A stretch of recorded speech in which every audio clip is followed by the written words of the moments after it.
Welcome to American Medicine Today. I'm Kimberly Bonati alongside Ethan Youker and world-renowned orthopedic surgeon Dr. Alfred Bonati. We have quite an exciting show lined up for you. Let's get right to it. We first met the group Moms Across America 5 years ago when we highlighted the great work that they are doing to clean up our food, especially for our kids. Now their efforts continue as they lobby Congress to regulate toxins in our food supply. Joining us to discuss is returning guest Zen Honeycutt, founder and executive director of Moms Across America. Thank you for joining us, Zen. Thank you, Kimberly. Thank you, everyone. Now, the last time we had you on, Moms Across America was fighting Monsanto. Do you have any updates for us? Well, since then, Monsanto has had to be bought out by Bayer, and Bayer's stock value dropped $63 billion, I believe, around the same amount that they purchased Monsanto for. And Monsanto shareholders actually sued Bayer. The Bayer shareholders sued them and won a lawsuit of $12 billion. Wow. For the loss of profits. Yes. Holy cow. You're, I guess, lobbying Congress. What are the current policies in the U.S. regarding food safety? Well, unfortunately, there aren't many. Most people would be surprised to learn that the EPA and the FDA are not regulating heavy metals, and they're doing a dismal job with pesticides in our food supply. In fact, there are no heavy metal regulations for our food supply except for baby food, a few in baby food, and they're really only guidelines. There's one for lead in candy and in apple juice. But all of the other foods, especially root vegetables like potatoes and sweet potatoes, that we found in our fast food testing and our school lunch testing to have very high levels of heavy metals, up to 1,000 to 6,000 times higher than what the EPA allows in drinking water. You would think with numbers like that the FDA and the EPA would want to regulate heavy metals and make sure that those foods are safe from heavy metals, but they're not doing that. So we're going to ask Congress to make sure that this type of change happens. Now, Zen, I know you're not, a scientist, but do you know how do those heavy metals get into our food? I don't know. I mean, that is a great question, and we would like more studies to be done on that. But what we suspect is that the manure and the fertilizer that's coming from the confined animal feeding operations and also fish emulsions would make sense to us that would be one of the main sources. Now, people like Michael Hansen at Consumer Reports, who did a lot of testing on heavy metals in baby foods, they also suspect the machinery for spices that grind up the spices that they may have, lead in them. And that makes sense. But the arsenic and the mercury and the cadmium, we believe a lot of that comes from the fertilizers that's being used in industrial farming. And so we are urging our regulators to do testing on the different types of fertilizers that are used to find out where the source is and how we can do better. And we also have the banning of red dye number 3. The FDA banned it back in 1990 due to carcinogenic properties, yet they haven't quite banned it from our food. How is that possible? Yeah, they banned it in cosmetics. Am I right, Zen? But not our food. Right, yeah. Interesting. And there's a couple of different red food dyes. There's red food dye 40, there's multiple red food dyes, and they're banned in Europe, but they're not banned in our food. So the same companies like Kellogg's and General Mills that make cereals for Europe have to make them without those red food dyes. And here in America, they're allowed. And I have personal friends with family members that punch holes in walls when the children, they lose their behavioral ability and they get violent when they eat red food dye. So if your children are having behavioral issues, I would urge you to look at what are they eating and are they eating any food dyes? And you briefly mentioned, I believe your group, Moms Across America, did your own testing, right, on cereals and cafeteria foods, things like that. Can you elaborate on the testing process and the results? Sure. Yeah, our most recent testing was on General Mills Trix Loaded cereal. It's a red and blue and purple cereal that's filled with frosting. And we just thought, well, it might be loaded with pesticides and heavy metals. And unfortunately, we found out that it is. There were levels of arsenic and cadmium 200 to 400% higher than what the EPA allows in drinking water. And aluminum found over 1,650% higher than what the EPA allows in drinking water. There were glyphosate levels 174% higher than what has been shown to cause sex hormone changes and liver and kidney damage in animals, and 8 different pesticides found in loaded cereal. So we're very concerned not just about this cereal, but about all highly processed cereals. They are actually not a treat for your children. they are a threat to their health, and we would urge you to choose whole, healthy, organic foods instead. How is this something that the FDA isn't held accountable for? They are supposed to be protecting people. They are. And, I assumed, I'm sure you have at some point, just assumed that whatever is on the grocery store shelves is being regulated and is safe. And there aren't things like, for instance, a chemical called piperonal butoxide that's found in the shampoo that kills lice, to be in your cereal, or fungicides or antibiotics that cause, for instance, the hind legs of horses and dogs to go paralyzed in fast food. An aviary contraceptive was found in our school lunches, 4 school lunch samples, and in Chick-fil-A sandwich. And so these types of veterinary drugs and hormones, heavy metals and pesticides are not being regulated by the FDA because they created a loophole. They said that the addition of these types of things are a process, not an additive, even though you can test and find them in there. So there's a loophole for these types of contaminants that we believe is absolutely not in the best interest of the American people. It's only in the best interest of for the profit of the corporations. And we want to change that. We need politicians on the Hill that are willing to stand up to these corporations and actually make choices for the health of the American people. I don't understand how common sense eludes the FDA. This shouldn't be something we have to fight for. This should just be common sense as it is in other countries. Yeah, to me, it's like, we always talk about American exceptionalism, yet the rest of the world are banning all of these nasty things that are terrible for our health and our food. Doc's holding up a Gatorade, which I drink all the time. I mean, we're not being exceptional on the food front with our food safety. And you're obviously taking the right steps, but why do you think we lag behind? Is it a money issue? Because that seems to be the root of everything usually. Usually, yes, it's actually a money issue. The corporations that fund actually mainstream media and our politicians are the ones that are causing the influence to have this awareness not be prevalent. It's music to my ears to hear you speaking about this on mainstream media. I'm so grateful to be able to have this platform, and I appreciate that you are raising awareness along with the rest of the public about what should be happening in the food supply.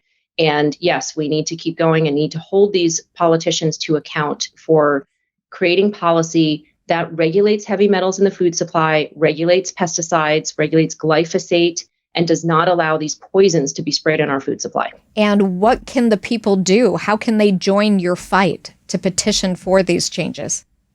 Well, we appreciate it if you go to momsacrossamerica.org or .com. And I also have a book out called Unstoppable on Amazon. Join our Monday night Moms Connect calls. We have people from all across the country, and we discuss what we can do about this. Volunteers can create events, pass out flyers, and call your senators and representatives and let them know that you want safe, non-toxic, nutrient-dense food. And that means supporting regenerative organic farming and also supporting more people across the country to find out about what's going on in the food supply and make organic food, regenerative organic food, and organic food more accessible to the American public. What's on your agenda coming up in the next, several months? Well, our next trip is to Washington, D.C., where we hope to be meeting with caucus members and with senators and representatives. And we hope to be getting on some media there as well and getting the word out. And we are also doing some future testing on gluten-free food, on baby formula, and also on Girl Scout cookies. So please stay tuned for the information that we will have about that. And as you know, you just mentioned Girl Scout cookies. We buy them every year to support our nieces. So same here. We'll see. Yeah. Great. Hopefully we'll have great news. We hope to have great news and to talk about how clean they are and what a wonderful job they're doing. Well, here's to hoping they at least did the right thing there. Well, thank you so much for being on the program yet again, Zen Honeycutt. We appreciate it. Thank you. Make sure you stay tuned. Coming up after the break, you'll see more. You're watching American Medicine Today. The loss of coordination in my legs, I'd trip over my feet, end up flat in the concrete. Dr. Bonati to me was God sent. Walk like that in a while. I don't remember how long. I didn't have to make a massive lifestyle change. I noticed today that I could sit and stand up without a cane. I would have to give it excellent and above my expectations. Visit AskBonati.com.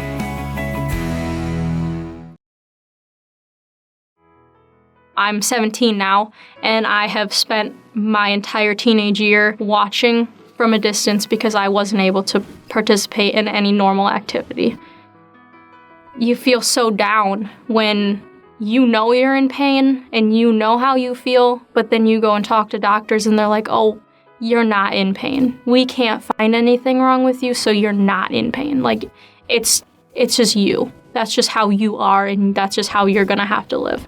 And it made me and my mom feel like horrible. Some days, like, I broke down at the doctor's office twice because they wouldn't listen. And they didn't understand the amount of pain that I was in, and they just kept wanting to push medicine and, take this pill for the third time, and it might help this time. And it was just defeating. Evelyn is a hardworking teenager who enjoys working on cars with her dad. However, increasing pain began making her feel as though she may have to live her life as a spectator. That is, until she learned about the Bonati Spine Institute. When I was about 13, I started getting a really bad hip pain that progressed into my back. Pretty much stayed lower back and hip for a while, then progressed down my legs, mainly my left side. And then probably 3 years after I first got the initial pain, I started getting really bad neck pain, along with migraines, headaches almost every single day. And then my neck pain just got worse and worse. It was really hard for me to do anything. I couldn't sit for long periods of time. I couldn't stand for long periods of time. I couldn't walk around for a long time. And then as I started getting older and I was continuing growing, it got really hard for me to do anything. I actually had to take my sophomore year of high school off and go online because I couldn't physically walk the school anymore due to the amount of pain that I was in on the average day. For modeling, I really had to hope for a good day and hope that I could function and actually get out of bed in the morning in order to, make it to a shoot, or, I'd have to constantly take breaks, sit down, lay down, which really took a toll on that because you can't always just take a break. You can't always sit down when you need to shoot. When Evelyn arrived at the Bonati Spine Institute, even simple tasks like opening a soda can presented a challenge for her. Oh my God.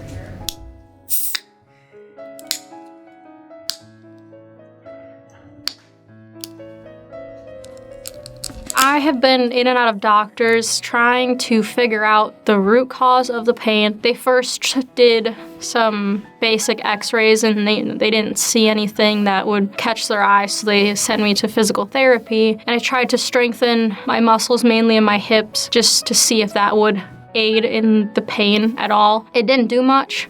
It helped for a little bit. I could feel the difference in the strength that I had, but it didn't help the overall pain at all. I've tried chiropractic probably 3-4 times for months at a time. My last session that I had was just about a year. And for the first 3 months, I would say it helped a little bit where I could, move. But after that, I would go and get adjusted and I would be in more pain than I was when I first got there. I also was on a million different pain meds for about 1.5 years. It seemed like every month they would put me on a different one to try and see if it would help, and none of them ever helped me. So we just, took a step back and were like, we're gonna not do any meds, not do physical therapy. Chiropractic was like if I needed it, we would go get a little movement in. I wasn't able to exercise at all because of the amount of pain I was in while doing it, or days after. I would be in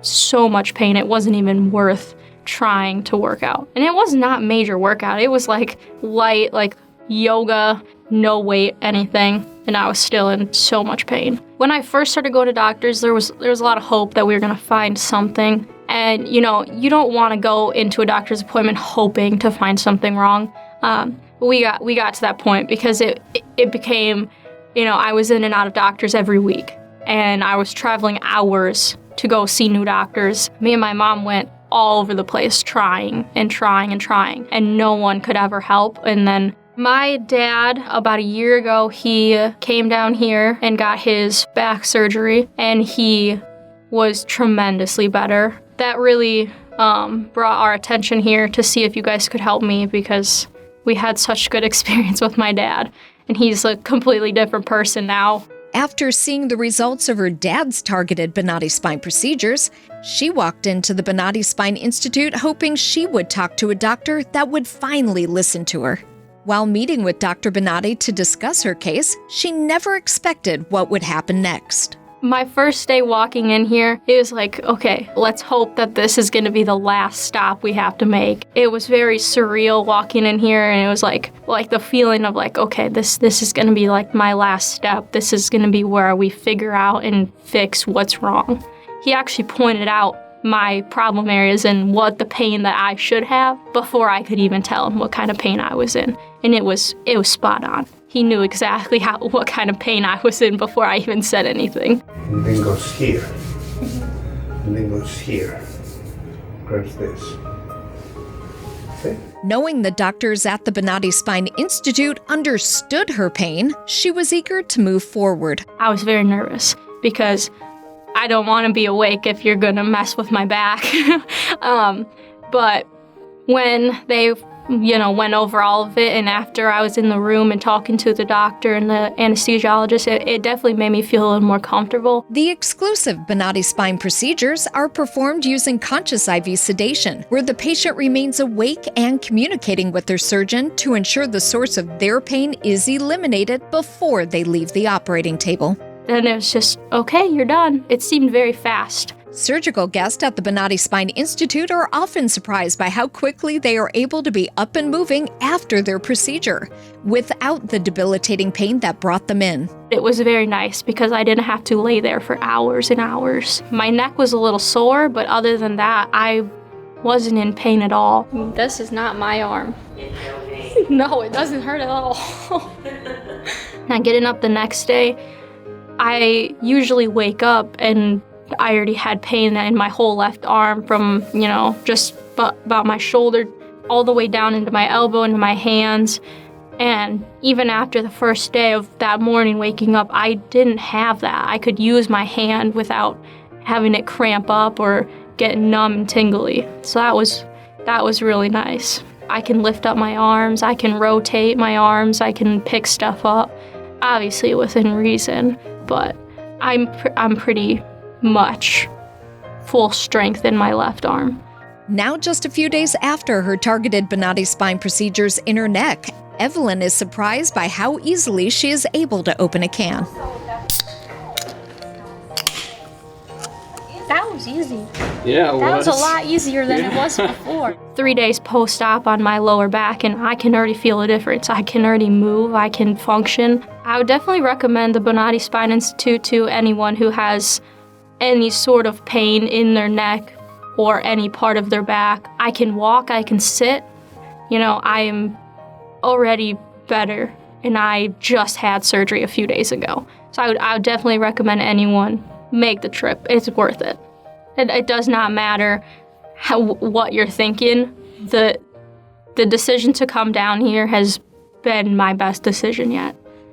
I'm so excited to get home and work on my dad's car. I have been counting down the days to come down here to, get the procedure done and then get home, recover for I'm giving myself 2 weekends. And on the third weekend, I am going to start working on the car with him again. And I'm so excited. To see more stories of recovery just like this, search for the Bonati Spine Institute on YouTube, Rumble, Roku, Amazon's Fire TV, Google Play Store, and Apple's App Store. Welcome back to American Medicine Today. I'm alongside Dr. Bonati, and we're going to talk about spinal decompressions. So, Dr. Bonati, why are these so important, and why are some being, kind of confused into hardware fusion surgeries? The training programs today in the spine, they are totally wrong. Why? Because the majority of the individuals are being trained in fusions. They are putting for the next year $12 billion directed to do new types of fusions. Right. And those fusions are associated with biomaterials that they are going to create a stronger fusion. Right. The problem is not the fusion. You don't need to fuse the vertebrae. Mother Nature didn't put those vertebrae there for you to fuse it. Thus, they need to move. What you need to know is what is the problem and what you need to do to solve the problem. Spinal decompression means that you're going to open something on the spine and you're going to decompress something. The problem is if you don't know what you are doing and why you are doing it, then the results are going to be pathetic. Not only you are going to create an excess of scarring, but at the same time you're going to create a lack of opportunity to correct the problem if you don't understand exactly what needs to be done. Right. It's very surprising to see in more and more patients that I see terminologies like laser surgery. Right. Laser is an instrument. If you don't know what you are going to do with a laser, then you shouldn't be using the laser. Let me preface this by saying, though, that you were the first to obtain FDA approval for the holmium YAG laser implemented in spine surgery for humans, but you had the knowledge to know when it should be applied and how. And that's what you're getting into. In the wrong hands, it can be purely a hoax, and if it's not used in the proper fashion. Unfortunately, the laser is nothing more than a tool. And if you don't know how to use that instrument can be lethal. Sure. So the problem with using laser is you need to know that, for example, why are you going to use laser? I used laser in the past because I was thinking that if I can obliterate the posterior primary rami, that is a very small little nerve that is in the joint of the facet, and if you obliterate that nerve, you're not going to change any structure, you're not going to do any damage. Right. And that nerve practically to give you a sensation when it is creating sensation that is negative for the patient, it means a transformation of that sensation to pain. Okay. Well, it's like when you have a bad tooth and somebody comes over and take the nerve from the tooth. So that was the idea. But what happened? Well, the problem is then this thing became exported, and an enormous amount of the individuals in medicine, they are doing now, what they call ablation. Right. And the ablation is nothing more than what they developed 30 years ago. I don't really like it today because the ablation will work for a few weeks, maybe a few months, but it's going to come with the advantage. Okay. Because the body is going to react to that damage created in the nerve, and the nerve is going to create a neuroma. And the neuroma is very painful. Okay. So the people will have worse pain than they had before. So I start to abandon some of those techniques when I start to see that instead to be helping was a temporary fixation and that's it. Right. And others ran with it. It became such a buzzword even today. We do laser spine surgery. And based on your knowledge, we go, well, so what? You're still going to leave the patient in pain. Well, the same thing is the terminology that we're discussing as decompression. Today, the fact that we can use a scope and the tubes that I develop and look inside, the people start to think that we can do the decompression. If you don't know what are you doing with the decompression, why are you doing it, you're going to have the same results that you had with the laser. Right. So decompression is a technique, but the technique needs to be used in a specific way for specific results. And if you don't understand why are you using, the only thing that you're doing is cutting bone and exposing the dura, and that situation is going to create a scar. And once you start to create a scar, when the patient returns to you, the possibilities to fix the problem for that patient becomes more difficult and more dangerous. because it's the possibility to tear the dura is very, very much right there. We'll be back after this quick break, continuing our discussion on decompression surgery. You're watching American Medicine Today. I think everybody was shocked, like, really, you had surgery today? I had a drain tube. I was at my desk doing payroll for 200 employees, worked till night, got up, went to bed. That afternoon, when it was done, I actually felt so much better already. 6 days after surgery, I was back in the gym, slowly but surely working my way back to fighting, back to basically 100% of fighting, you know? So 6 days, and everybody was in awe, like, didn't you just get out of surgery? I'm like, yeah, I feel great. And like, okay, let's see how you do. And I was bowling with everybody, and I'm in the advanced class. So that sounds a lot right there. First time I came in here was Monday, and today is Thursday. I've had 2 surgeries and am doing fantastic. I'm still in shock that I can walk. That's all within 4 days. Bonati succeeds where others fail.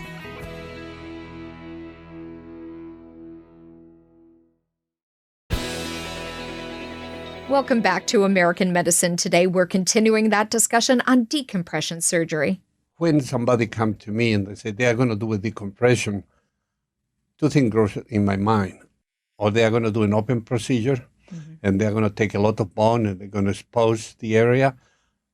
But what is the result you expect? And when are you going to have the result? If you're going to have that result in 6 months, that means the decompression didn't really work.